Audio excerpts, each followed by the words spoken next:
കർത്താവിന്റെ അതിപരിശുദ്ധമായ നാമം വാഴ്ത്തപ്പെടുമാറാകട്ടെ. ഈ അനുഗ്രഹീതമേറിയ നിമിഷം നമുക്ക് ഒരുമിച്ച് കർത്താവിനെ സ്തുതിപ്പാൻ കർത്താവ് ഇടയാക്കിയതിനായിട്ട് ഞാൻ സ്തോത്രം ചെയ്യുന്നു. ഇന്ന് ഈ സമയകാലത്തിങ്കൽ കർത്താവിന്റെ കൃപ നമ്മോട് കൂടെയുണ്ട്. കർത്താവിന്റെ സാന്നിധ്യം നമ്മുടെ നടുവിലുണ്ട്. Praise the lord. ഹല്ലേലൂയ. റോമാലേഖനം 1-ാം അധ്യായം നമ്മൾ പഠിച്ചുകൊണ്ടിരിക്കുകയാണ്. അതിന്റെ 1-ാം അധ്യായം 25-ാം വാക്യം വരെ നമ്മൾ ഇന്നലെ ചിന്തിപ്പാൻ തക്കവണ്ണം ഇന്നലെ മീൻസ് തുടർമാനമായിട്ട് ചിന്തിച്ചുകൊണ്ടിരിക്കുകയാണ്. 1-2 വാക്യങ്ങളൊക്കെ ഒരു ദിവസം പഠിക്കാൻ പറ്റുന്നുള്ളൂ. നമ്മൾ ഇച്ചിരി ഡീപ്പായിട്ടാണ് പഠിക്കുന്നത്. ഓടിച്ചു പറയാം, പക്ഷെങ്കിൽ നമ്മൾ ജീവിതത്തിൽ വചനം പഠിക്കുവാനിരിക്കുന്ന സമയം അത് പഠിക്കേണ്ടി വണ്ണം പഠിച്ചാൽ നമുക്ക് ആത്മീയവർദ്ധന ഉണ്ടാകും, ആത്മഭാരം ഉണ്ടാകും. അനേകരുടെ നടുവിൽ നമുക്ക് ഒരു സാക്ഷിയായി നിൽക്കുവാനായിട്ടും ഇടയാകും. അതുകൊണ്ട് ഇന്ന് ഈ ഫേസ്ബുക്ക് ലൈവിലൂടെയും നമ്മുടെ സൂം പ്ലാറ്റ്ഫോമിലൂടെയും വാട്സപ്പ് ഗ്രൂപ്പിലൂടെയും സദയം ശ്രദ്ധിക്കുന്ന എല്ലാ പ്രിയപ്പെട്ടവർക്കും, ഇന്ന് പുതുതായി സൂമിൽ ജോയിൻ ചെയ്തിരിക്കുന്ന കർത്താവിന്റെ ദാസിമാർക്കും വീണ്ടും വരുന്നവനായ യേശു ക്രിസ്തുവിന്റെ നിസ്തുല്യ നാമത്തിൽ ഒരിക്കൽ കൂടി ഞാൻ എൻ്റെ സ്നേഹത്തെയും വന്ദനത്തെയും അറിയിക്കുന്നു. ഇത്രത്തോളം സമയം നമുക്ക് ദൈവസന്നിധിയിൽ പ്രാർത്ഥിപ്പാൻ ദൈവം ഇടയാക്കില്ല. എത്ര പ്രാർത്ഥിച്ചാലും മതി വരികയില്ല. സമയം ധാരാളം എടുക്കണം. എന്നാൽ ഈ ബൈബിൾ സ്റ്റഡിയും കൂടി ഉള്ളത് കൊണ്ട് നമ്മുടെ പ്രേയറിന് ടൈം അല്പം ചുരുക്കിയിരിക്കുന്നത്.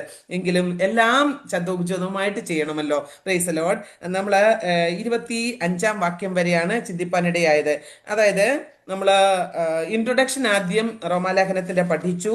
പിന്നെ റോമ സന്ദർശിക്കുവാനുള്ള പൗലോസിന്റെ ആഗ്രഹം എന്തുകൊണ്ടായിരുന്നു എന്നുള്ളത് അതിന്റെ 1-ാം അധ്യായം 8 മുതൽ 15 വരെയുള്ള വാക്യത്തിലൂടെ പഠിക്കുവാൻ തക്കവണ്ണം ഇടയായി. പിന്നീട് അതിന്റെ സുവിശേഷത്തിന്റെ ശക്തിയെ കുറിച്ച് നമ്മൾ പഠിച്ചു. ഇനി അത് റിപ്പീറ്റ് ചെയ്യുവാനായിട്ട് ബുദ്ധിമുട്ടുള്ളത് കൊണ്ടാണ് നിങ്ങൾ ഫേസ്ബുക്കിൽ കയറി നോക്കി കഴിഞ്ഞു കഴിഞ്ഞാൽ ഇതിനു മുന്നുള്ള ക്ലാസ്സുകൾ നിങ്ങൾക്ക്, ഇന്ന് 6-ാമത്തെ ക്ലാസ് ആണ്, 5 ക്ലാസ്സുകൾ നിങ്ങൾക്ക് കിട്ടും. അതുകൊണ്ട് നിങ്ങൾ ദയവ് ചെയ്ത് അതിലേക്ക് കയറി കേൾക്കണമേ എന്ന് ദൈവനാമത്തിൽ അപേക്ഷിക്കുന്നു. നിങ്ങളുടെ അഭിപ്രായങ്ങളും നിർദ്ദേശങ്ങളും ഒക്കെ കമന്റുകളായിട്ട് അറിയിക്കുകയും നിങ്ങളുടെ പ്രിയപ്പെട്ടവരിലേക്കൊക്കെ നിങ്ങൾ ഷെയർ ചെയ്ത് കൊടുക്കുകയും ചെയ്യണം. കാരണം അനേകരിൽ എത്തട്ടെ. സഹോദരിമാരൊക്കെ ഇങ്ങനെ പമ്മി ഇരിക്കുവാനുള്ളവരല്ല. നമ്മളൊക്കെ എഴുന്നേറ്റ് പ്രകാശിക്കേണ്ടിയവരാണ്. കർത്താവിന് വേണ്ടി എവിടെയും ഏതുമായി തീരുവാൻ ജ്യോതിസുകളെ പോലെ പ്രകാശിക്കേണ്ടിയവരാണ്. നമുക്ക് ആരും അവസരം ഇങ്ങോട്ട് കൊണ്ട് തരത്തില്ല.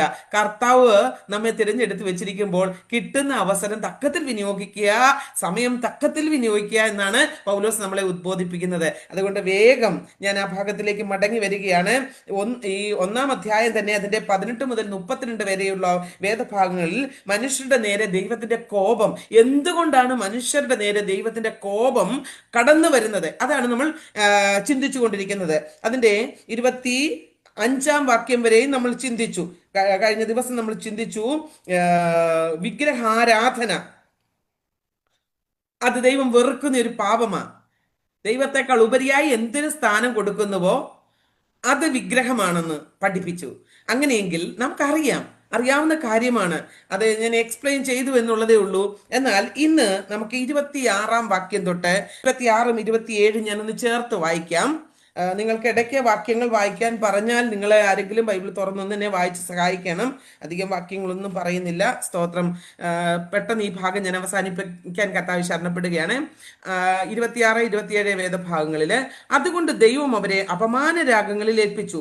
അവരുടെ സ്ത്രീകൾ സ്വാഭാവിക ഭോഗത്തെ സ്വഭാവവിരുദ്ധമാക്കി കളഞ്ഞു. ഔവണ്ണം പുരുഷന്മാരും സ്വാഭാവിക സ്ത്രീഭോഗം വിട്ട് അന്യോന്യം കാമം ജ്വലിച്ച് ആണോടാണ് അവലക്ഷണമായത് പ്രവർത്തിച്ചു. ഇങ്ങനെ അവർ തങ്ങളുടെ വിഭ്രമത്തിന് യോഗ്യമായ പ്രതിഫലം തങ്ങളിൽ തന്നെ പ്രാപിച്ചു. Price the Lord. ഈ ഭാഗം നമ്മൾ ഇന്ന് പഠിക്കേണ്ടത് അത്യാവശ്യമാണ്. ഈ കാലഘട്ടത്തിന് ആവശ്യമായിട്ടുള്ള ഒരാലോചനയാണ് അപ്പോസ്തലനായ പൗലോസ് ഇവിടെ നമുക്ക് വെളിപ്പെടുത്തി തരുന്നത്. കാരണം നമ്മൾ പറയും സോതോമിന്റെയും ഒരു വലിയ പാപമായിരുന്നു ഈ വായിക്കപ്പെട്ട ഭാഗങ്ങൾ. എന്നാല് പൗലോസ് ഇവിടെ ഈ ഭാഗങ്ങൾ നമ്മളെ പഠിപ്പിക്കുമ്പോൾ സ്വവർഗ സംഭോഗത്തെ പറ്റിയാണ് പറയുന്നത്.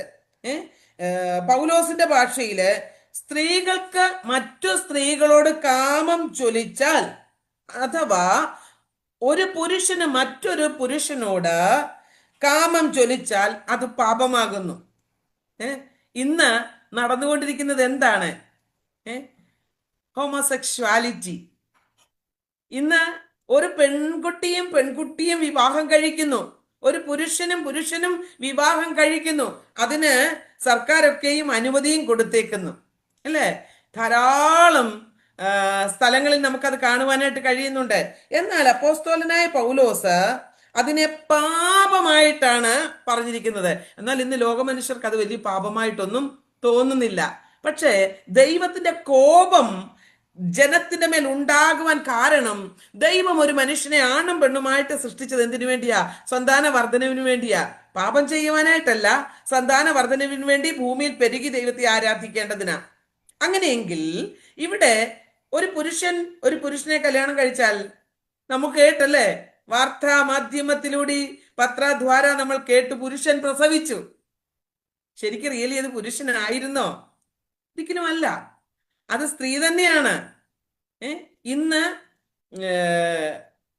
തങ്ങളുടെ അവയവങ്ങൾ മാറി പുരുഷനാകുന്ന കാലഘട്ടം, അല്ലേ? ഇന്ന് പല പുരുഷന്മാരെയും സ്ത്രീകളെയും കണ്ടാൽ തിരിച്ചറിയാത്ത കാലഘട്ടം.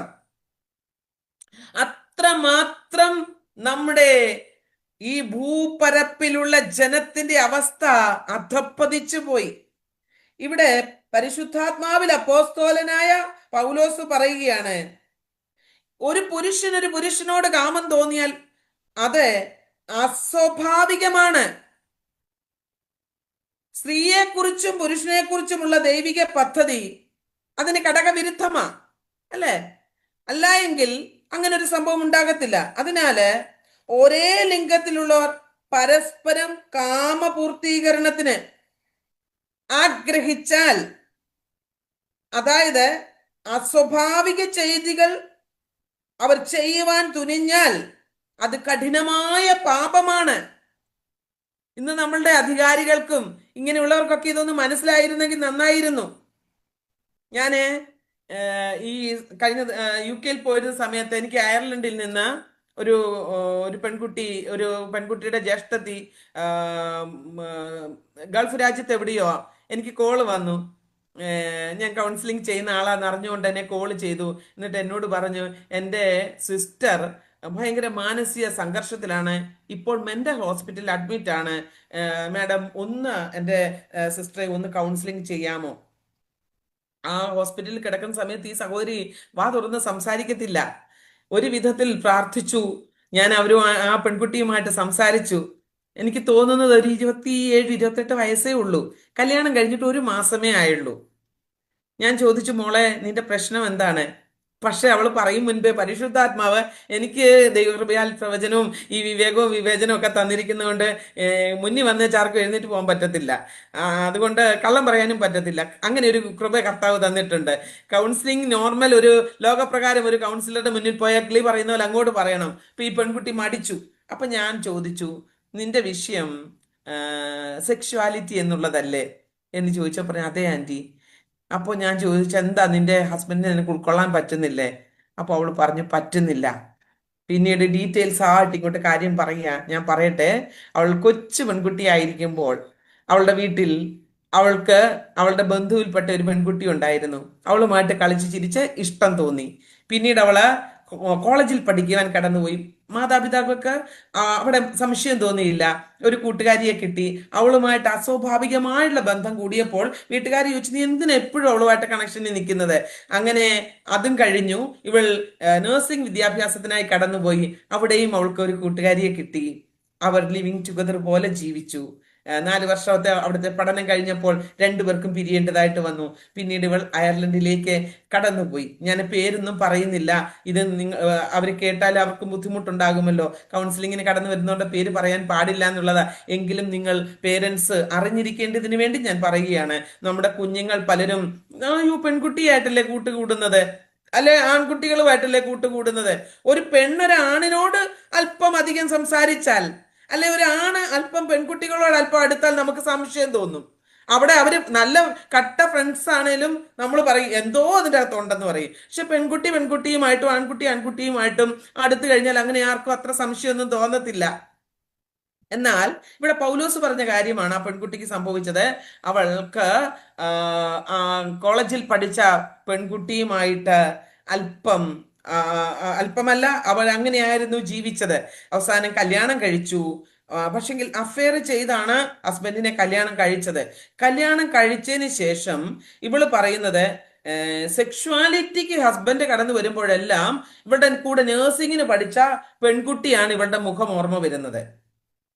അപ്പോൾ ഇവൾക്ക് യാതൊരു വിധത്തിലും ഹസ്ബൻഡുമായിട്ട് പൊരുത്തപ്പെട്ടു പോകുവാൻ കഴിയുന്നില്ല. അങ്ങനെ ഇവൾ മാനസിക സമ്മർദ്ദത്തിലായി അവൾ അവിടെ ഹോസ്പിറ്റലിൽ അഡ്മിറ്റ് ആയത്. പ്രിയപ്പെട്ടവരെ, പേരൻസിന് അറിയുന്നില്ല, സഹോദരിക്ക് അറിയത്തില്ല, ഞങ്ങളുടെ കുഞ്ഞ് മാനസിക കണ്ട് പിരിമുറുക്കത്തിലാണ്, അവൾ ഹോസ്പിറ്റലിൽ അഡ്മിറ്റ് ആണ്, പൈസ ചെലവാക്കുന്നു, ഭക്ഷണം കഴിക്കുന്നില്ല, അവൾ എഴുന്നേൽക്കുന്നില്ല. ഞാൻ ആ കഴിക്കുന്ന മരുന്നുകൾ ചോദിച്ചപ്പോൾ എൻ്റെ മോള് മെന്റൽ ഹെൽത്ത് വർക്ക് ചെയ്യുന്നതുകൊണ്ട് അവൾക്കറിയാം. ഞാൻ ചോദിച്ചു, മോളെ ആ മരുന്നൊക്കെയാണോ അമ്മ ആ കൊച്ചു കഴിക്കുന്നതെന്ന്. ഇത്രയും കട്ടിയുള്ള മരുന്നുകളൊക്കെ കഴിച്ച് അതിൽ നിന്നും അവൾ പുറത്തു വരാൻ പ്രയാസമാണെന്ന് പറഞ്ഞു.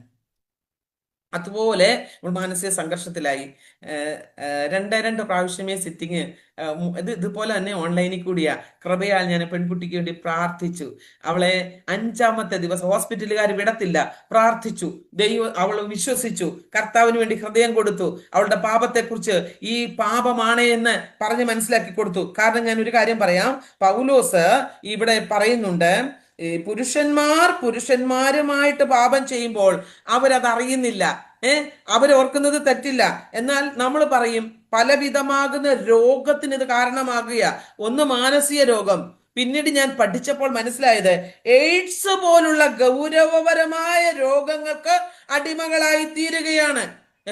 ആണും പെണ്ണും പെണ്ണും തമ്മിൽ ഇടപെട്ടാലും എയ്ഡ്സ് ഉണ്ടാകുമോ? ആകെ കേട്ടിരിക്കുന്നത് അല്ലേ, അവിഹിത ബന്ധത്തിന് പോകുന്നവർക്ക് എയ്ഡ്സ് ഉണ്ടാകുന്ന കേട്ടിരിക്കുന്നത് അല്ലേ? അല്ല, പഠനങ്ങൾ തെളിയിക്കുന്നത് ഇങ്ങനെയുള്ള ബന്ധങ്ങളിൽ പോയാലും മാനസിക രോഗം മാത്രമല്ല, കുടുംബ ഭിന്നതകൾ മാത്രമല്ല, കുടുംബജീവിതത്തിന്റെ ഭദ്രത കെട്ടുപോകുന്നതല്ല, മാരകമായ രോഗങ്ങൾ. കാരണം ഹോർമോണിന്റെ ഇംബാലൻസ് അവിടെ ഉണ്ടാകുകയാണ്. ദൈവിക പദ്ധതികൾക്ക് വിരുദ്ധമായിട്ട്, പ്രകൃതി നിയമത്തിന് വിരോധമായിട്ട് അവർ സെക്ഷുവാലിറ്റിയിലേക്ക് പ്രവേശിക്കുമ്പോൾ പാപരാഗത്തിന് അവരുടെ ശരീരത്തെ വിട്ടുകൊടുക്കുകയാണ്. അതുകൊണ്ടാണ് അപ്പോസ്തലൻ ഇവിടെ പറഞ്ഞത്, അതുകൊണ്ട് ദൈവം അവരെ അപമാനരാഗങ്ങളിൽ ഏൽപ്പിച്ചു. അവരുടെ സ്ത്രീകൾ സ്വാഭാവിക ഭോഗത്തെ സ്വഭാവ വിരുദ്ധമാക്കി കളഞ്ഞു. ഇതൊക്കെ വെറുതെ എഴുതി വെച്ചിരിക്കുന്ന കാര്യങ്ങളാണോ? ഇന്ന് നമ്മുടെ കൺമുൻപിൽ കണ്ടുകൊണ്ടിരിക്കുന്നതാ. അതുകൊണ്ട് വീട്ടിലുള്ള കുട്ടികളെ ശ്രദ്ധിച്ചോണം.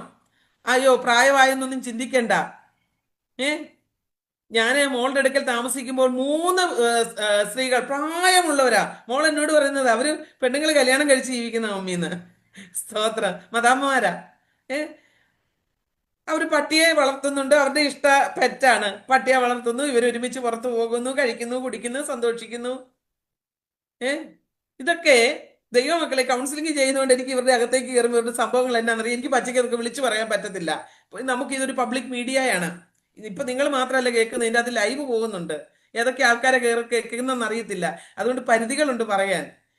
അതുകൊണ്ട് ഞാൻ ആത്മാർത്ഥതയോടെ പറയട്ടെ, നമ്മുടെ ജീവിതത്തിൽ ഈ മാരകമായ രോഗങ്ങൾക്ക് അടിമപ്പെടാതെ വണ്ണം ദൈവത്തിന്റെ പ്രവൃത്തികളിൽ നാം ദൈവത്തിന്റെ ഇഷ്ടത്തിന് ഏൽപ്പിച്ചു കൊടുക്കണം. ഒരു വഴിപിഴച്ച ജീവിത ശൈലിയുടെ പ്രതിഫലനമാണ് ഈ രോഗങ്ങൾ. മനസ്സിലായോ? ഇവിടെ 27-ാം വാക്യത്തിൽ പറയുന്ന ഔവണ്ണം പുരുഷന്മാര് സ്വാഭാവിക ഭോഗം വിട്ട് അന്യോന്യം കാമം ചൊല്ലി ചാണോടാണ് അപലക്ഷണമായത് പ്രവർത്തിച്ചു. ഇങ്ങനെ അവർ തങ്ങളുടെ വിഭ്രമത്തിന് യോഗ്യമായ പ്രതിഫലം തങ്ങളിൽ തന്നെ പ്രാപിച്ചു. വിഭ്രമമായതല്ലേ, ഒരു ടൈപ്പ് ഭ്രാന്തായത്, കാമം. ജഡത്തെ അതിന്റെ രാഗമോഹങ്ങളോടുകൂടി കുഴിച്ചിടണം. എനിക്കിതൊക്കെ പറയുമ്പോൾ വിഷമാ. ഒത്തിരി അനാത്മീയരായി മാറുന്നുണ്ട്. കൊറോണ സമയം ഒത്തിരി പേര് അനാത്മീയരായി തീർന്ന കാലഘട്ടം. അന്ന് എല്ലാവരും പേടിച്ച് ജീവന് രക്ഷയ്ക്ക് വേണ്ടി ഇരിക്കുമ്പോൾ പലരും, ഒത്തിരി പേരെ ഞാൻ കൗൺസിലിംഗ് ചെയ്തതാ. ഒത്തിരി ആത്മീയ ഗോളത്തിലുള്ളവരും അല്ലാത്തവരുമായിട്ടുള്ളവർ. എക്സ്പെഷ്യലി ഇങ്ങനെ ആത്മീയ കോളത്തിലുള്ളവര് സ്വാഭാവികമായിട്ട് ആമേൻ വെറുതെ ഇരുന്ന് ഇങ്ങനെ തോണ്ടാൻ കിട്ടിയ സമയം അന്നേരവാ. തോണ്ടി തോണ്ടി തോണ്ടി തോണ്ടി തോണ്ടി ആരാ എന്താണെന്നൊന്നും അറിയാതെ പാപത്തിന് അടിമപ്പെട്ടു. അതുകൊണ്ട് ഈ മൊബൈൽ ഉപയോഗിക്കുന്ന എന്നെ കേൾക്കുന്ന പ്രിയപ്പെട്ടവരെ, നല്ല കാര്യത്തിന് ഇത് ഉപയോഗിച്ചോണം. ഇല്ലെങ്കിൽ വെറുതെ പൈസ കൊടുക്കാതെ, അല്ല പൈസ കൊടുത്തിട്ട് ഇങ്ങോട്ട് രോഗം വാങ്ങിച്ച് കൂട്ടാം അല്ലേ? നമ്മൾ സന്തോഷത്തിനാണ് തോണ്ടുന്നത്, പക്ഷെ അവസാനം വരുന്നത് എന്തായിരിക്കും? നമുക്ക് ഭാരമായിരിക്കും. അതുകൊണ്ട് പരിശുദ്ധാത്മാവ് പറയുക, സ്വാഭാവിക വിരുദ്ധമായി ചെയ്യുന്ന തെറ്റുകൾക്ക് ശിക്ഷ അനുഭവിക്കും. ഒരു സ്ഥലത്ത് അപ്പോസ്തലനായ പൗലോസ് പറയുന്നുണ്ട്, വ്യഭിചാരികളെ ദൈവം ശിക്ഷിക്കാതെ വിടുകയില്ല. എനിക്കതൊക്കെ കേൾക്കുമ്പോൾ ഞെട്ടലാ. ഈ വചനം പോലും പറയുന്ന ഒരു പരിപാടി കാണിക്കുമ്പോ എന്തോ ഒരു പേടിയില്ലായ്മയാണ്. അതുകൊണ്ട് ഭയത്തോടെ നമ്മുടെ സമയം, ഭയത്തോടെ നമ്മുടെ പ്രവാസകാലം, എത്ര കാലം ജീവിച്ചിരിക്കുമെന്ന് ആർക്കറിയാം അല്ലേ? അടുത്ത സെക്കൻഡ് നമ്മൾ ആരെങ്കിലും ഉണ്ടോ എന്ന് നമുക്കറിയാമോ? ഇപ്പം സംസാരിച്ചോണ്ട് ഞാൻ കഴിഞ്ഞ ദിവസം ഒരു ആന്റി ആരാധിച്ചുകൊണ്ടിരുന്ന ഇടയിൽ ഇങ്ങനെ ഇങ്ങനെ മറിഞ്ഞു പോയി. അവര് മരിച്ചു, ആരാധന കംപ്ലീറ്റ് ചെയ്തില്ല. ഏത് സമയത്തും എപ്പോഴും നമുക്ക് ആർക്കും എന്ത് സംഭവിക്കാം. ജനിച്ചാൽ ഒരിക്കൽ മരിക്കണം, എന്നാൽ ജീവിക്കും കാലം അത്രയും വിശുദ്ധിയോടെ, ഹല്ലേലൂയ, ദൈവകൃപയോടെ നാം ജീവിക്കണം. ലോകരെ മുഴുവൻ പ്രസാദിപ്പിച്ചൊന്നും ജീവിക്കാൻ പറ്റത്തില്ല, അതിന് നഗ്നമായ സത്യമാ. ചിലരെന്ത് ചെയ്യുമെന്നറിയാമോ? ഇന്ന് ഞാൻ പകലിരുന്നപ്പോ ദൈവാത്മാവിനോട് സംസാരിച്ച ഒരു കാര്യമാ. ചിലര് രോഗത്തിലുള്ള ആളുകളെ പ്രസാദിപ്പിക്കാൻ വേണ്ടി അങ്ങ് കിണഞ്ഞു പരിശ്രമിക്കുക. ശരീരം നോക്കാതെ ഓടുന്നു, പണം നോക്കാതെ കൊടുക്കുന്നു, അവര് ഭക്ഷണം കഴിക്കാതെ ഭയങ്കര സോഷ്യൽ വേലകൾ എല്ലാം ചെയ്യണം ദൈവമക്കളെ, ഇതെല്ലാം ചെയ്യണം. പക്ഷെങ്കിൽ ദൈവം നമ്മളിൽ പ്രസാദിക്കുന്നുണ്ടോ? അപ്പൊ ഞാൻ പറയട്ടെ, എന്നോട് ദൈവം അതിനോട് സംസാരിച്ചൊരു കാര്യമാണ്, മനുഷ്യരെ പ്രസാദിപ്പിക്കേണ്ടതിന് നമ്മൾ അഭിനയമാണ് അവിടെ എടുക്കുന്നത്. നമ്മൾ ജീവിതത്തിന്റെ യാഥാർത്ഥ്യത്തിൽ നിന്നല്ല. എനിക്കിതിൻ്റെ അകത്ത് ഫിലോമിന ആന്റിക്ക് എന്തെങ്കിലും ചെയ്യണമെന്ന് ആശയുണ്ട്, ആത്മാർത്ഥതയിൽ നിന്നുകൊണ്ട് ഞാൻ ചെയ്യുവാൻ ആഗ്രഹിക്കുന്നുവെങ്കിൽ, എന്റെ സാമ്പത്തികം ഇല്ലെങ്കിൽ ഞാൻ പ്രാർത്ഥിച്ച് സഹായിക്കും. ഞാൻ കടം വാങ്ങിച്ചുകൊണ്ട് ദൈവനാമം ആക്ഷേപിക്കത്തില്ല. കുടുംബത്തെ ചെലവിന് കൊടുക്കേണ്ടത് എന്റെ കുഞ്ഞുങ്ങളുടെ വിദ്യാഭ്യാസത്തിനുള്ള ഞാൻ ദൈവനാമം ആക്ഷേപിക്കപ്പെട്ടുകൊണ്ട് കൊടുക്കത്തില്ല. എന്നാൽ ഞാൻ ഉള്ളത് പിശുക്കി വെക്കാനും പാടില്ല. അതാണ് പരിജ്ഞാനത്തിന്റെ ആത്മാവ്. ഇന്ന് പേരിനും പെരുമയ്ക്കുമായിട്ട് എന്തൊക്കെയോ കാണിച്ചു കൂട്ടിയിട്ട് 4-ാം ദിവസം സ്വപ്നക്കൊട്ടാരം അല്ലെ, മെനഞ്ഞുണ്ടാക്കിയ ചീട്ടുകൊട്ടാരം ഇടിഞ്ഞു വീഴുന്നത് പോലെ താണെ പോയിട്ട് താഴെ വീണിട്ട് വിശ്വാസത്തിൽ നിന്ന് പുറകോട്ട് പോകുന്നു. ഈ ദൈവമില്ല എന്ന് പറഞ്ഞ് ആമേൻ അഭക്തിയിലേക്ക് മുന്നോട്ട് പോകുന്നു. ഇതിന്റെ ഒന്നും ആവശ്യമില്ല. ദൈവവചനത്തിന്റെ വ്യവസ്ഥയിൽ നാം നിൽക്കുവാൻ നമ്മെ ഏൽപ്പിച്ചു കൊടുത്താൽ ആമേൻ നമുക്ക് സ്വർഗത്തിൽ യോഗ്യമായ പ്രതിഫലം ലഭിക്കും. ഈ ഭൂമിയിൽ വചനത്തിന് വിരുദ്ധമായി ജീവിച്ചാൽ ദൈവവചനം പറയുന്നു, ഇവിടെയും നമ്മുടെ പ്രവൃത്തിക്ക് യോഗ്യമായ ഫലം ലഭിക്കും. അതിന് വചനം പറയുന്നുണ്ട്, അവനവൻ ശരീരത്തിൽ ഇരിക്കുന്നത് ചെയ്യുമ്പോൾ നല്ലതാകിലും തീയതാകിലും അത് അങ്ങ് ചെന്നിട്ടല്ല, ഇവിടെ വെച്ച് തന്നെ, ഇവിടെ വെച്ച് തന്നെ. ഇത് പലർക്കും തെറ്റിദ്ധാരണയാ. അയ്യോ ഇത് അങ്ങനെയാണോ? അതെ, ഞാൻ ചെയ്താൽ എനിക്ക് കിട്ടും. നിങ്ങൾ ഓരോരുത്തരും ഹല്ലേലൂയ, നമ്മൾ പലപ്പോഴും ചിന്തിക്കണം, നമ്മുടെ ജീവിതം ഒരു ഷോർട്ട് ടൈമാണ്. ദൈവത്തെ പ്രസാദിപ്പിക്കുവാൻ, ദൈവത്തിന് മനുഷ്യർക്കും പ്രീതിയുള്ളവരായി ജീവിക്കുവാൻ നാം സശ്രദ്ധം ഹല്ലേലൂയ നമ്മെ തന്നെ ഒന്ന് ഏൽപ്പിച്ചു കൊടുക്കണം. ശ്രദ്ധാലുക്കളായില്ല എങ്കിൽ നാം നശിച്ചു പോകുന്ന ശേഷം മനുഷ്യരെ പോലെ ആയി തീരുവാൻ ഇടയാകും. ഹല്ലേലൂയ. ഇവിടെ ഞാൻ ഇനി മടങ്ങി വരട്ടെ, 28-ാം വാക്യത്തിലേക്ക് വരട്ടെ. അത് വിവരിച്ച് നിന്ന് പറഞ്ഞു കഴിഞ്ഞാൽ നമ്മുടെ സമയം മൂടിപ്പോവുകയാണ്. 28-ാം വാക്യത്തിലേക്ക് പറയുന്നത്, അതുകൊണ്ട്, ഏത് കൊണ്ട്, ഈ മുകളിൽ പറഞ്ഞ കാര്യങ്ങളാണ്, ഞാനത് പറയാം. അതുകൊണ്ട് ദൈവം അവരെ അപമാന രാഗത്തിന് ഏൽപ്പിച്ചു അല്ലേ. ഇനി 28-ാം വാക്യത്തിലേക്ക് വരുമ്പോൾ, ദൈവത്തെ പരിജ്ഞാനത്തിൽ ധരിപ്പാൻ ഇഷ്ടമില്ലാത്തതിന് തക്കവണ്ണം ദൈവം അവരെ ഉചിതമല്ലാത്തത് ചെയ്യുവാൻ നികൃഷ്ട ബുദ്ധിയിൽ ഏൽപ്പിച്ചു. ഇവിടെ ഈ വാക്യം എന്താണ് ഇങ്ങനെ പൗലോസ് ഉദ്ദേശിച്ചത്? മനുഷ്യന്റെ ഒന്നാമത്തെ പാപം ദൈവത്തെക്കാൾ വലുതായി ദൈവത്തിന് സൃഷ്ടി ആരാധിക്കുകയും സേവിക്കുകയും ചെയ്യുന്നതാണെന്ന് നമ്മൾ 25-ാമത്തെ വാക്യത്തിൽ കണ്ടു. ഇവിടെ പൗലോസ് പറയുക, ദൈവം വെറുക്കുവാൻ, ദൈവം നമ്മളോട് കരുണ കാണിക്കാതിരിപ്പാൻ, ദൈവം മനുഷ്യന്റെ നേരെ തന്റെ ക്രോധം വെളിപ്പെടുത്തുവാൻ കാരണം വീണ്ടും താൻ പറയുകയാണ്, എന്താണ്? ദൈവത്തെ പരിജ്ഞാനത്തിൽ ധരിക്കാൻ ഇഷ്ടമില്ലാത്തതിനാൽ. ദൈവത്തെ ധരിക്കുന്നുണ്ട്, എല്ലാവരും ദൈവമേ ദൈവമേ എന്ന് വിളിക്കുന്നുണ്ട്. ഞാൻ പറയും, ദൈവമില്ല എന്ന് പറയുന്ന ഒരു നിരീശ്വരവാദി പോലും നല്ല ഒരു അപകടമോ വേദനയോ ഉണ്ടായിക്കഴിഞ്ഞാൽ എൻ്റെ ദൈവമേ ഒന്ന് വിടിവിക്കണമെന്ന് അവരും പറയുന്നത്. ദൈവമില്ല എന്ന് പറയുന്ന എല്ലാവരും പറയും. പക്ഷേ ദൈവത്തെ എങ്ങനെ ധരിക്കണം എന്ന് വെച്ചാൽ, ദൈവത്തെ സ്വീകരിക്കുമ്പോൾ, ദൈവത്തെ നാം അംഗീകരിക്കുമ്പോൾ ഈ ദൈവം ആരെന്ന് മനസ്സിലാക്കിക്കൊണ്ട്, അതാണ് നമ്മൾ അതിൻ്റെ 21-ാം വാക്യത്തിൽ നമ്മൾ വായിച്ചിരുന്നു. അവർ ദൈവത്തെ അറിഞ്ഞിട്ടും അവനെ ദൈവമെന്നോർത്ത് മഹത്വീകരിക്കുകയോ നന്ദി കാണിക്കുകയോ ചെയ്യാതെ തങ്ങളുടെ നിരൂപണങ്ങളിൽ വ്യർത്ഥരായി തീർന്നു. അപ്പോൾ ദൈവത്തിനൊരു മഹത്വമുണ്ട്. ദൈവത്തിന്റെ മഹത്വം എന്താണ് എന്ന് ഇന്ന് പല ദൈവമക്കൾക്ക് പോലും തിരിച്ചറിവില്ല. പൗലോസ് റോമാ വിശ്വാസികളെ ഇത് വളരെ ഗൗരവമായിട്ടാണ് മനസ്സിലാക്കുന്നത്. ആമേൻ. ഞാൻ ചിന്തിക്കുക, പൗലോസ് നേടിയെടുത്ത വിശ്വാസികളല്ല. പൗലോസ് റോമയിൽ പോയിട്ടുമില്ല. അന്നേരം ഈ ലേഖനം എഴുതുന്ന സമയത്ത് പൗലോസ് റോമിൽ പോയിട്ടുമില്ല, ഈ വിശ്വാസികളെ കണ്ടിട്ടുമില്ല, താൻ നേടിയെടുത്ത ആളുകളുമല്ല. പിന്നെ എന്തുകൊണ്ടാണ്? നോക്കിക്കേ, തന്റെ ഉള്ളിലെ അഭിവാഞ്ച നശിച്ചു പോകുവാൻ അനുവദിക്കാതെ അതിവേഗം, നമ്മൾ കഴിഞ്ഞ ഭാഗങ്ങളിലൊക്കെ പഠിച്ചു, ഞാൻ വേഗത്തിൽ നിങ്ങളുടെ അടുക്കൽ വരുവാൻ ആഗ്രഹിക്കുന്നുണ്ട്.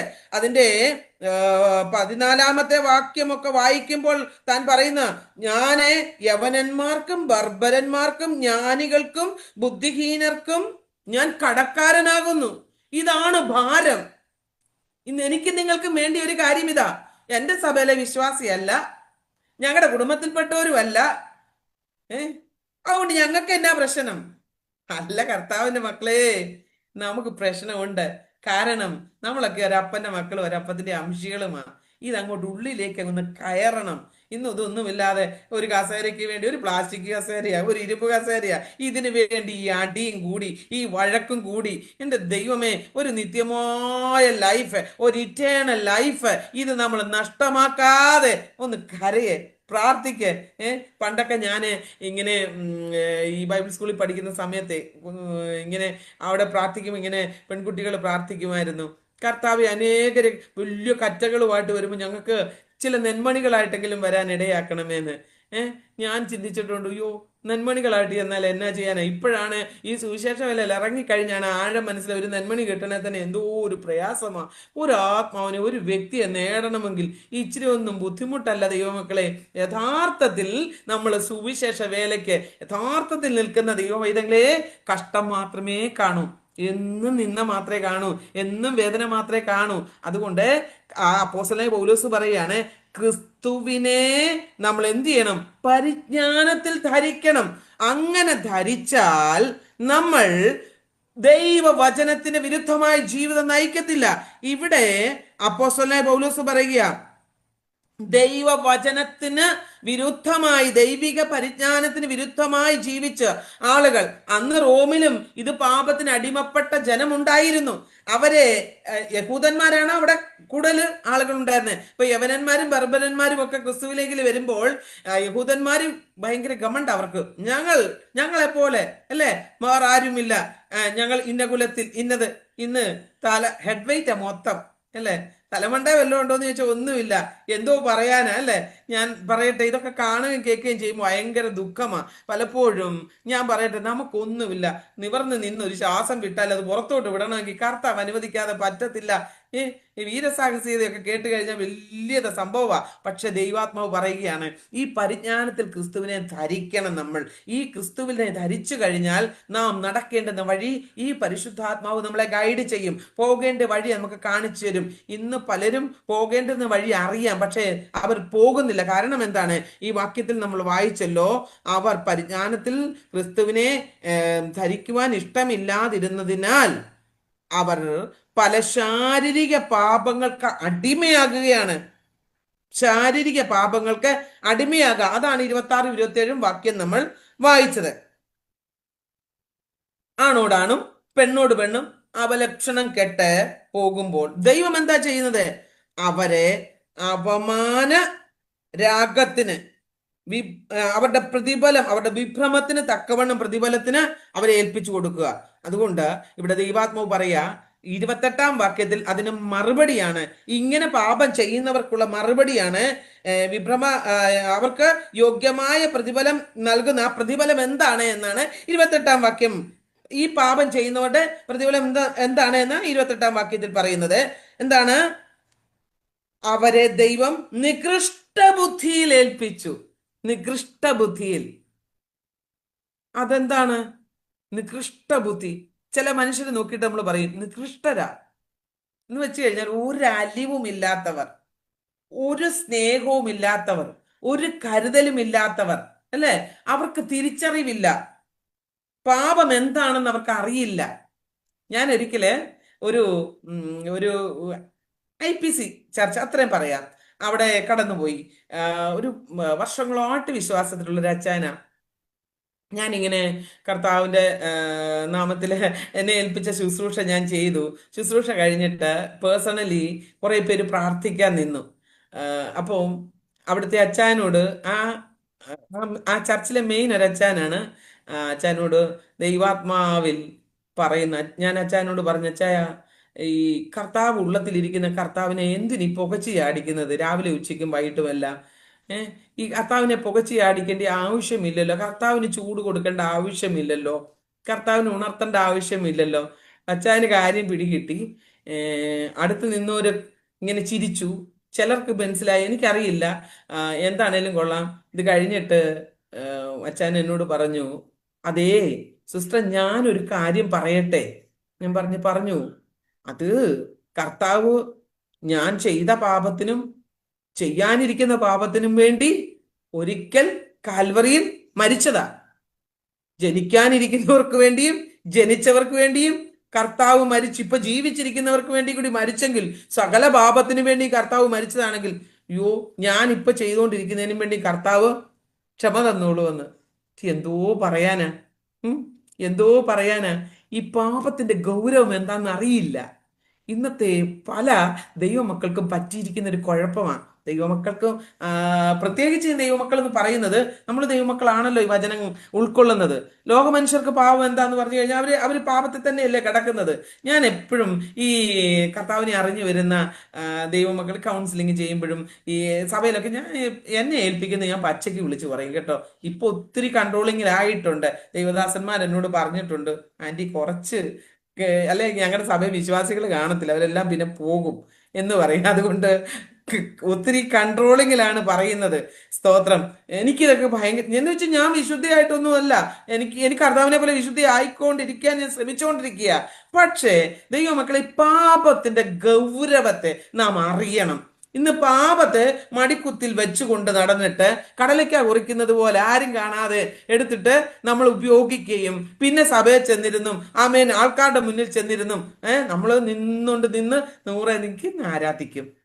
എന്നെ പോലെ ഈ വെള്ള വസ്ത്രമൊക്കെ ധരിച്ച്, സ്തോത്രം, ഇങ്ങനെ മുന്നിൽ ഇരുന്ന ആരേലും പറയുവോ? എന്തേലും കുഴപ്പം പറയുവോ? ഇത്രയും നല്ലൊരു സഹോദരിയെ പോലെ വേറെ ആരുമില്ല എന്ന് പറയും. ദൈവമക്കളെ, നമ്മുടെ പുറത്തെ ഈ വേഷവിധാനമോ നമ്മുടെ കൈകൊട്ടോ ആരാധന ഒന്നും അല്ല നമ്മുടെ ആത്മീയത അളക്കുന്നത്. ക്രിസ്തുവിന്റെ വിശുദ്ധിയാണ് നമ്മളെ അളക്കുന്നത്. ക്രിസ്തുവിന്റെ വിശുദ്ധിയാണ് നമ്മുടെ കർത്താവിന്റെ അളവ് പോലെ. അതുകൊണ്ട് നമ്മെ കർത്താവ് അളക്കുമ്പോൾ കർത്താവിന്റെ വിശുദ്ധിയിൽ നിന്നുകൊണ്ടേ അളക്കത്തുള്ളൂ. അതുകൊണ്ട് ഒരു അശുദ്ധനും എന്റെ രാജ്യത്ത് പ്രവേശിക്കത്തില്ലെന്ന് തിരുവചനത്തിൽ പറയുന്നുണ്ട്. അപ്പൊ അങ്ങോട്ട് പോണോ? അവിടേക്ക് പോകാനാണോ ആഗ്രഹിക്കുന്നത്? അങ്ങോട്ട് പോകാനാണോ ഇറങ്ങിത്തിരിച്ചത്? അങ്ങനെയെങ്കിൽ നനഞ്ഞിറങ്ങിയാൽ കുളിച്ചു കയറിക്കൂ, ഇല്ലെങ്കിൽ ഏതൊക്കെയാലും മാമി നരകത്തില. ഒരു പാവം കൂടെ ചെയ്തു.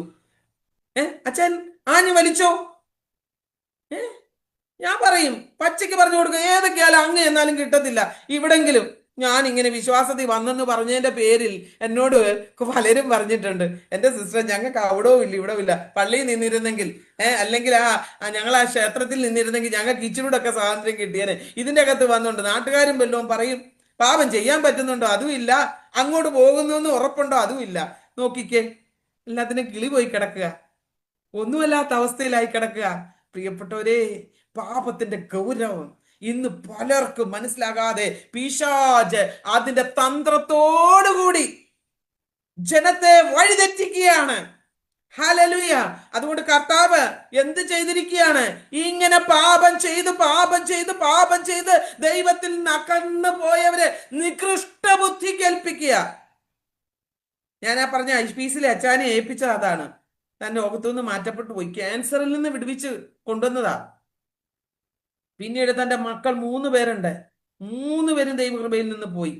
പാവ ആന്റി മാത്രം എന്നും കരഞ്ഞുകൊണ്ടിരിക്കുകയാണ്. എനിക്ക് ഒത്തിരി ദുഃഖം തോന്നും. ഞാൻ പറയട്ടെ, നമ്മുടെ ജീവിതത്തിന്റെ പ്രവൃത്തിക്ക് നമ്മുടെ തലമുറകൾ കൂടി അനുഭവിക്കേണ്ടതായിട്ട് വരും. അതുകൊണ്ട് പ്രിയപ്പെട്ടവരെ, എന്നെ കേൾക്കുന്ന ഈ സൂം പ്ലാറ്റ്ഫോമിലും ഈ വാട്സപ്പ് ഗ്രൂപ്പിലും അതുപോലെ തന്നെ ഇപ്പോൾ ലൈവിലായിരിക്കുന്ന ഫേസ്ബുക്കിൽ ലൈവിലായിരിക്കുന്ന പ്രിയപ്പെട്ടവരെ, നിങ്ങൾ വചനം കേൾക്കുമ്പോൾ നിങ്ങൾ ഒന്നുകിൽ ആ വിശ്വാസത്തിന് വേണ്ടി നിലകൊള്ളണം, ഇല്ലെങ്കിൽ ഏതൊക്കെയാലും നിങ്ങൾ ഇച്ചിരി അടിച്ചു പൊളിച്ചു. എന്നാ തട്ടി പോകുന്നെന്ന് അറിയാൻ പറ്റുമോ? അതുകൊണ്ട് ഞാനിപ്പോ ഇങ്ങനെ സ്ട്രിക്റ്റ് ആയിട്ട് അങ്ങനെ പിരിമുറുക്കി അങ്ങനെ ഇങ്ങനെ എന്ന് പറഞ്ഞു കഴിഞ്ഞാൽ 2 ദിവസത്തേക്ക് നിർബന്ധത്താൽ ചെയ്യും. ചില പിള്ളേരെ മരുന്ന് കഴിപ്പിക്കുന്നത് പോലെ, എന്റെ മോനല്ലേ ഇപ്പൊ കുടിച്ചാ മതി, ഇനി ഇച്ചിരി കഴിഞ്ഞ് മമ്മി മോനെ ചോക്ലേറ്റ് വാങ്ങിച്ചു തരാം, ആ ചോക്ലേറ്റിന് വേണ്ടി ആ കൊച്ചു മരുന്ന് കഴിക്കും ഇല്ലേ? ഇന്ന് പിശാച് ഇതൊക്കെ തന്ന് ഇന്ന് കാറും വണ്ടിയും അല്ലേ, എന്നാ വേണം, തരാനുള്ളതെല്ലാം തന്നിട്ടും നമുക്കൊട്ടും കുലുക്കമില്ല. പാലം കുലുങ്ങിയാലും കേളം കുലുങ്ങത്തില്ല. അതുകൊണ്ട് കുലുക്കം വേണം. വിശുദ്ധിക്ക് വേണ്ടി വില കൊടുക്കുവാൻ നാം ഏൽപ്പിച്ചില്ല എങ്കിൽ പൗലോസ് പറയുകയാണ്, വചനത്തിന് വിരുദ്ധമായി നിൽക്കുന്ന പ്രിയപ്പെട്ടവരെ, ദൈവത്തിന്റെ പരിജ്ഞാനത്തെ ധരിക്കുവാൻ ഇഷ്ടമില്ലാത്ത പ്രിയപ്പെട്ടവരെ, നിന്നെ നികൃഷ്ട ബുദ്ധി കേൾപ്പിക്കും. പിന്നെ പാപം ചെയ്താൽ അതിന്റെ ഗൗരവം ഉണ്ടാകത്തില്ല, പാപമാ ചെയ്യുന്നെന്ന് ബോധം വരത്തില്ല. പാപത്തെക്കുറിച്ച്, നീതിയെക്കുറിച്ച്, ന്യായവിധിയെക്കുറിച്ചും ബോധം വരുത്തുന്ന പരിശുദ്ധാത്മാവ് ഇടപെടത്തില്ല, കുറ്റബോധം ഉണ്ടാകത്തില്ല. അതാണ് സംഭവിക്കുന്നത്. അതുകൊണ്ട് പിന്നെയും എന്ത് ചെയ്തുകൊണ്ടിരിക്കും? ചെയ്യുന്നത് തന്നെ റിപ്പീറ്റ് ചെയ്തുകൊണ്ടിരിക്കും. തൈലക്കാരന്റെ തൈലത്തിൽ ഈച്ച വീണപ്പോ തൈലമുറ നാറിയതുപോലെ വിശ്വാസ സമൂഹത്തിന് മുഴുവനും ഈ പുള്ളി നാറ്റക്കേസുമായിരിക്കും. എത്ര നാളും രഹസ്യത്തിൽ അല്ലേ? ഒരു മോശക്കുഞ്ഞിനെ 3 മാസം ഒളിപ്പിക്കാൻ പറ്റിയുള്ളൂ, പിന്നെ പബ്ലിക്കായിട്ട് കൊണ്ട് ഇടേണ്ടി വന്നു. അതുപോലെ കുറെ കാലമൊക്കെ പാപം ചെയ്തുകൊണ്ടിരിക്കും. പല നാൾ കക്കുന്ന കള്ളനെ ഒരു നാൾ പിടിക്കും. ഈ സത്യം ഇന്ന് എന്നെ കേൾക്കുന്ന അതെ ദൈവ പൈതലാണെങ്കിലും വിശ്വാസിയാണെങ്കിലും വചനത്തിൽ ഉറക്കാത്തവരാണെങ്കിലും നിങ്ങൾ വിശ്വസിച്ചോ, മനസ്സിലാക്കിക്കോ, ഒരിക്കൽ സത്യം സത്യമായിട്ട് പുറത്തു വരും. അതുകൊണ്ട് ഈ സത്യത്തിന് വിരുദ്ധമായിട്ടുള്ള കാര്യങ്ങൾ ചെയ്യുവാൻ തുനിയരുത്. ഇതുവരെയും അറിവുകേടിനാൽ ചെയ്തിട്ടുണ്ടെങ്കിൽ മടങ്ങി വാ,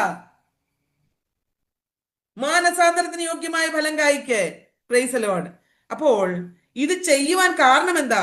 മനുഷ്യന്റെ സകല ദുഷ്ടതയ്ക്കും ഉറവിടം എന്താണ്? അവന്റെ മനസ്സാ, അല്ലേ? മനസ്സ് നല്ലതാണെങ്കിൽ എല്ലാം നല്ലതാകും. മനസ്സ് ശുദ്ധമാകണമെന്നുണ്ടെങ്കിൽ കർത്താവ് ഇടപെട്ടേ പറ്റൂ. ചിലരെ ഒരു വിധത്തിലും നേരെയാക്കാൻ പറ്റത്തില്ല. അതുകൊണ്ട് ഈ മനുഷ്യന്റെ ദുഷ്ടത ആമേൻ അവന്റെ മനസ്സിൽ കൂടി പുറത്തു വരിക, ബുദ്ധിയാണ് അതിന് കാരണം. ഇന്ന് ദൈവിക വചനത്തെ, സ്വർഗീയ പരിജ്ഞാനത്തെ പ്രാപിച്ചെടുക്കാൻ കഴിയാത്തവർ ലോകത്തിന്റെ ബുദ്ധിക്ക് അധീനപ്പെട്ട് ആ ബുദ്ധി ആമേൻ ദുഷ്ടചിന്തകളിലേക്ക് അവരെ കൊണ്ടുപോവുകയും അവരുടെ ആഗ്രഹങ്ങൾ ആമേൻ പൂർത്തീകരിക്കുവാൻ, മനസ്സിൽ നിന്ന് ആഗ്രഹങ്ങൾ അല്ലെ, ഹൃദയത്തിൽ നിന്നാണ് ആഗ്രഹങ്ങൾ പുറത്തു വരുന്നത്. ഇപ്പോൾ ഇതിന്റെ അകത്തായിരിക്കുന്ന അമ്മേൻ സഹോദരിമാരെ ഞാൻ നോക്കുമ്പോ ഇതിന്റെ അകത്ത് എനിക്ക് കൊച്ചുമോൾ സിസ്റ്ററുടെ കണ്ണാടി, എനിക്കും കണ്ണാടിയുണ്ട്. ഓ, എന്തോ ഒരു ഭംഗിയാ. എനിക്ക് ഇവിടെ ഇരുന്ന് നോക്കുമ്പോ അങ്ങോട്ട് ഒരു ആശ, ഒരു ഒരു ഒരു ഒരു എന്താ അട്രാക്ഷൻ അല്ലേ. കഴിഞ്ഞ ദിവസം ഞാൻ കേട്ട്, എനിക്ക് ആ സഹോദരിയെ കണ്ടപ്പോ ഒരു ക്രഷ് ഉണ്ടായി. ക്രഷ് ഒരു ഒരു ഒരു പ്രത്യേകതയാണ് ആ വാക്കുകൾക്ക്. ഇപ്പൊ ഈ ഇംഗ്ലീഷ് വേർഡുകളൊക്കെ ഉപയോഗിച്ചല്ലേ പലരും അതും അറിയാൻ മേല ഇതും അറിയാൻ മേലാത്ത അവസ്ഥയിലായി പോയി. ഞാൻ പറയട്ടെ, നമുക്ക് ആശയും അഭിലാഷവും ഒക്കെ ഉള്ള ജഡത്തോടെയാ കർത്താവ് സൃഷ്ടിച്ചത്. വികാരങ്ങളോടെയാണ് മനുഷ്യനെ ദൈവം സൃഷ്ടിച്ചത്. ഇതൊന്നും ഇല്ലാത്ത ഒരു നിർവിചാരികളാ കേട്ടോ. ഞാൻ എപ്പോഴും പറയും, ഞാൻ ഈ കൗൺസിലിംഗ് ക്ലാസ് എടുക്കാൻ പോകുമ്പോൾ ഞാൻ പറയും, ടീനേജിലുള്ള കുഞ്ഞുങ്ങളെ, ഒരു പെൺകുട്ടി അവളൊരു 10-14 വയസ്സാകുമ്പോൾ ഒരു പയ്യനെ നോക്കിയില്ലെങ്കിൽ, കൊച്ച നീ പെൺകൊച്ചല്ലെന്ന് ഞാൻ പറയും. എന്റെ പൊന്നെ, ഇതെന്നാ ഈ പുള്ളിക്കാരത്തി പറയുന്നല്ലേ. ദൈവമക്കളെ, അവളുടെ ഹോർമോണിന്റെ പ്രവർത്തനം ആ സമയത്ത് പ്രവർത്തിച്ചില്ലെങ്കിൽ, അവളുടെ ഓപ്പോസിറ്റ് സെക്സ് ആയിരിക്കുന്ന ഒരു പയ്യനെ അവൾക്ക് ഇഷ്ടം തോന്നിയില്ലെങ്കിൽ, അവളിൽ പെൺ ഹോർമോൺ പ്രവർത്തിക്കുന്നില്ല. അതാണ് കാരണം. തിരിച്ച് ചെറുക്കനും അതുപോലെ തന്നെ മീശയൊക്കെ താടിയൊക്കെ പിള്ളേർ കുശന്താടിയൊക്കെ വെച്ചോണ്ട് ഷൈൻ ചെയ്ത് ഇങ്ങനെ നിൽക്കുന്ന കാണാൻ മേലെ നമ്മൾ പറയും, അയ്യോ പയ്യനെ, എന്നെ സാധന. ദൈവം അവന് കൊടുത്തിരിക്കുന്ന വികാരങ്ങൾ അതവൻ പ്രകടിപ്പിച്ചില്ലെങ്കിൽ നാളെ അവനൊരു പുരുഷനായി മാറത്തില്ല, അവനിൽ കൂടി സന്താന ഉൽപാദനം ഉണ്ടാകത്തില്ല. പക്ഷെ ഇതിനൊക്കെ കൺട്രോളിങ് വേണം. ആ കൺട്രോളിങ് ആ ടൈമിൽ കിട്ടാനും പാടാ. യൗവനം എന്ന് പറയുന്ന ഒരു വലിയ വനമാ, ഭയങ്കര ഒരു ഫോറസ്റ്റാ. അതിൻ്റെ അകത്ത് എന്തെല്ലാം ഉണ്ട്? കാട്ടുജീവികളും ക്രിംസ ജന്തുക്കളും കടിച്ചു കീറുന്ന ചെന്നായ്ക്കളും പുലിയും കടുവായും അല്ലേ, പിന്നെ പല്ലിടിച്ച് കാണിക്കുന്ന കുരങ്ങന്മാരും ചുറ്റിപ്പണയുന്ന സർപ്പങ്ങളും എല്ലാം ഉണ്ട്. ഇതിന്റെ അകത്തോട്ടാണ് യൗവനം എന്ന് പറയുന്ന ഒരു കൊച്ചിനെ കൊണ്ടിടുന്നത്. അങ്ങനെയുള്ളൊരു വനത്തിൽ നമ്മളെ ആരെങ്കിലും കൊണ്ടിട്ട് കഴിഞ്ഞാൽ വഴി അറിയത്തില്ല, പുഴ അറിയത്തില്ല, എവിടെയാ രക്ഷപ്പെടാൻ പറ്റുമോ? ഇത് തന്നെയാ യൗവനം. നമ്മളൊക്കെ രക്ഷപ്പെട്ടു. എന്നിട്ടാണ് നമ്മളിപ്പോ ഈ പിള്ളേരെ നോക്കി പറയുന്നത്. പണ്ട് കാലത്തേക്ക് ഒന്ന് തിരിഞ്ഞു നോക്കിക്കേ. വലിയ പ്രേമക്കേസിലൊന്നും പോയിട്ടില്ലെങ്കിലും ഒന്ന് നോക്കിയൊരു ക്രഷ് വന്നിട്ടില്ലേ അല്ലേ? അവിടെ എല്ലാരും പുഞ്ചിരിക്കുന്നുണ്ട്. സ്തോത്രം. ആ ഒരു ക്രഷാണ് നമ്മളെ ഇന്ന് നമ്മളാക്കി കൊണ്ടുവന്നത്. ഈ ക്രഷ് ഉണ്ടായിരുന്നില്ലായിരുന്നെങ്കിൽ നമ്മൾ പിൻവർഗത്തിൽ പെടത്തില്ലായിരുന്നു, ആണുങ്ങളാകത്തില്ലായിരുന്നു. സ്തോത്രം. എന്താ കുഞ്ഞുങ്ങളെ കുറ്റം പറയല്ലേ ചെയ്യേണ്ടത്? മക്കളെ ഞാൻ പറഞ്ഞു കൊടുക്കും, മക്കളെ ഇത് നല്ല കാര്യമാ, നീ ഒന്ന് നോക്കിക്കോ. പിന്നെ ഇത് കഴിഞ്ഞിട്ട് ചേട്ടായി എന്ന് വിളിച്ചു പോകരുത്. മുട്ടായി വാങ്ങിച്ചുകൊണ്ട് തരുമ്പോൾ വാങ്ങിച്ച് കഴിക്കരുത്. അതൊക്കെ ശ്രദ്ധിച്ചാ മതി, അവിടെ നീ രക്ഷപ്പെടും. അങ്ങനെ നമ്മുടെ കുഞ്ഞുങ്ങളെ പറഞ്ഞ് നമ്മൾ ആ ലെവലിലേക്ക് കൊണ്ടുവരണം. അപ്പൊ ഇത് കുഞ്ഞുങ്ങളല്ലല്ലോ ഇതിൻ്റെ അകത്ത് ഇരിക്കുന്നത്. എനിക്ക് സബ്ജക്റ്റ് വിട്ടിട്ടല്ല ഞാൻ പറഞ്ഞത്. എങ്കിലും ഇന്ന് കുഞ്ഞുങ്ങളെക്കാൾ കൂടുതൽ നമ്മുടെ അമ്മമാർക്കും അപ്പന്മാർക്കും ക്ലാസ് വേണ്ടിയത്. ഞാൻ എപ്പോഴും പറയും, മാതാപിതാക്കൾ ഗുണപ്പെട്ടോ മക്കൾ ഗുണപ്പെടും.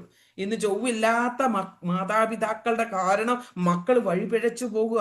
ആമേൻ. ഇത് കേട്ട ഏതെങ്കിലും പിള്ളേർ എനിക്ക് വേണമെങ്കിൽ ഉണ്ടേ ആമേൻ പറയും. ഞാൻ പറയട്ടെ, ഇന്ന് ധാരാളം കുഞ്ഞുങ്ങളുടെ അടുക്കൽ ഇടപെടുന്നത് കൊണ്ടാ. അതുകൊണ്ട് പറയട്ടെ, ഈ നികൃഷ്ട ബുദ്ധിയിൽ ജീവിക്കാൻ ഇടവരാതെ ഹൃദയത്തിന്റെ അഭിലാഷങ്ങളെ, ആമേൻ, ആഗ്രഹങ്ങളെ, ആമേൻ, നമ്മുടെ ദുഷ്ടചിന്തകളായിട്ട് പുറത്തു കൊണ്ടുവരാതെ, ആമേൻ, ആഗ്രഹങ്ങളും അഭിലാഷങ്ങളും നികൃഷ്ട ബുദ്ധി കേൾപ്പിച്ചു കൊടുക്കാതെ വഷളായി പോകുവാൻ ഇടവരാതെ ദൈവത്തിന്റെ ഇഷ്ടത്തിന് ഏൽപ്പിച്ചു കൊടുക്കണം. സ്തോത്രം. അതാണ് 28-ാം വാക്യത്തിൽ വായിച്ച, ദൈവത്തെ പരിജ്ഞാനത്തിൽ ധരിപ്പാൻ ഇഷ്ടമില്ലാത്തതിന് തക്കവണ്ണം ദൈവം അവരെ ഉചിതമായത് ചെയ്യുവാൻ. ആരെ? അവരെ, ഇങ്ങനെയുള്ളവരെ. ഒരിക്കലും ഒരാൾ ദുഷ്ടത ചെയ്യുവാൻ ഇഷ്ടപ്പെടുന്നില്ല. എന്നാൽ ഒരാൾ ദൈവത്തെ വിട്ട് വിഗ്രഹങ്ങളെ ആരാധിക്കുവാൻ തുടങ്ങുമ്പോൾ ദൈവം അവനെ വിട്ടുകളയുക.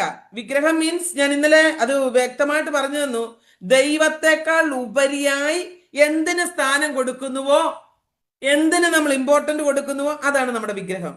ചിലര് വീടിനായിരിക്കും, ചിലര് കാറിനായിരിക്കും, ചിലര് ഭർത്താവിനായിരിക്കും, ചിലര് ഭാര്യയ്ക്കായിരിക്കും, ചിലര് മക്കൾക്കായിരിക്കും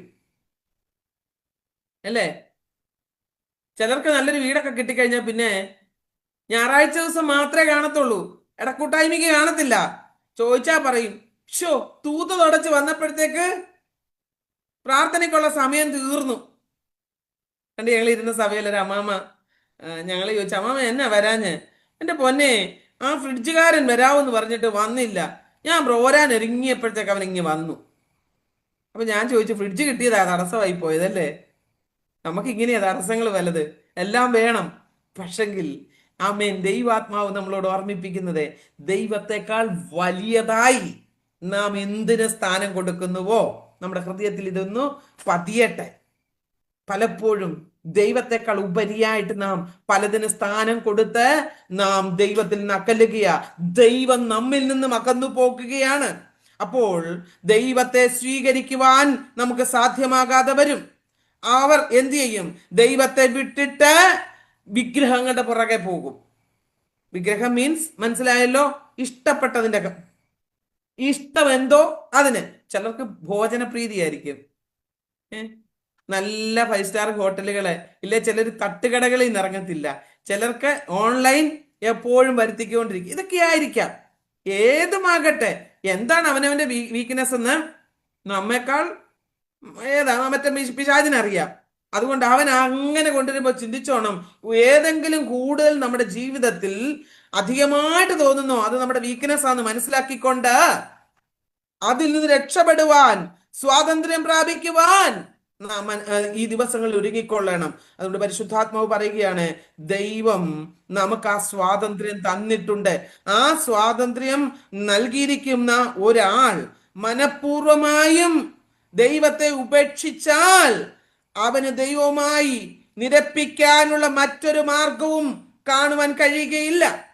ആ മനുഷ്യൻ ദൈവത്തിന്റെ കൃപയുടെ കരുണയുടെ ആകർഷണ വലയത്തിൽ നിന്ന് സ്വയം തന്നെ മാറ്റിക്കളയും.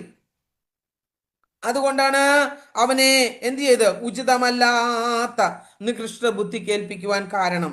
സമയത്തിന്റെ പരിമിതി നമുക്കിവിടെ അവസാനിച്ചു.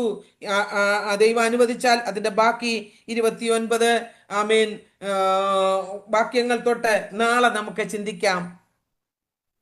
ഈ ദിവസങ്ങളിൽ ദൈവത്തിന്റെ കൃപയും കരുണയും തിരിച്ചറിഞ്ഞ് ഹല്ലേലൂയ അവമാന രാഗത്തിന് ഏൽപ്പിച്ചു കൊടുക്കുവാൻ ഇടവരാതെ ദൈവ ഇഷ്ടം തിരിച്ചറിഞ്ഞ് ആമേൻ ദൈവിക പരിജ്ഞാനത്തിൽ ജീവിക്കുവാൻ അപ്പോസ്തലനായ പൗലോസ് റോമ വിശ്വാസികളെ ആഹ്വാനം ചെയ്യുമ്പോൾ, എനിക്ക് നിങ്ങൾക്കുമായി ഇന്ന് ഈ തലമുറയിൽ ജീവിക്കുന്ന എനിക്ക് നിങ്ങൾക്കുമായി ഈ ബുദ്ധി ഉപദേശം അത്യാവശ്യമാണ്. കാരണം കർത്താവ് വരാറായി. അവമാന രാഗത്തിന് ഏൽപ്പിച്ചു കൊടുത്താൽ കർത്താവിന്റെ വരവിങ്കിൽ നാം നശിക്കപ്പെടും. നിത്യതയുടെ തുറമുഖത്ത് എത്തപ്പെടാൻ കഴിയാതെ വരും. അതുകൊണ്ട് വിശുദ്ധിയോടെ, വേർപാടോടെ, ദൈവകൃപയോടെ, ആത്മാവിന്റെ വിശുദ്ധീകരണം പ്രാപിച്ചെടുത്തുകൊണ്ട് നമുക്ക് ഒരുമിച്ച് മുന്നേറാം. കർത്താവ് ഈ വചനങ്ങളാൽ നമ്മെ സഹായിക്കട്ടെ. നാളെ ദൈവം അനുവദിച്ചാൽ നമുക്ക് ഒരുമിച്ച് കാണാം. ഇന്ന് ദൈവത്തിന്റെ നാമത്തിന്റെ മഹത്വത്തിന് വേണ്ടി കർത്താവ് ഇത്രത്തോളം സമയം വേർതിരിച്ചല്ലോ. എല്ലാവർക്കും ഒരിക്കൽ കൂടി നന്ദി അറിയിക്കുന്നു. God bless you all. മറാനാഥ.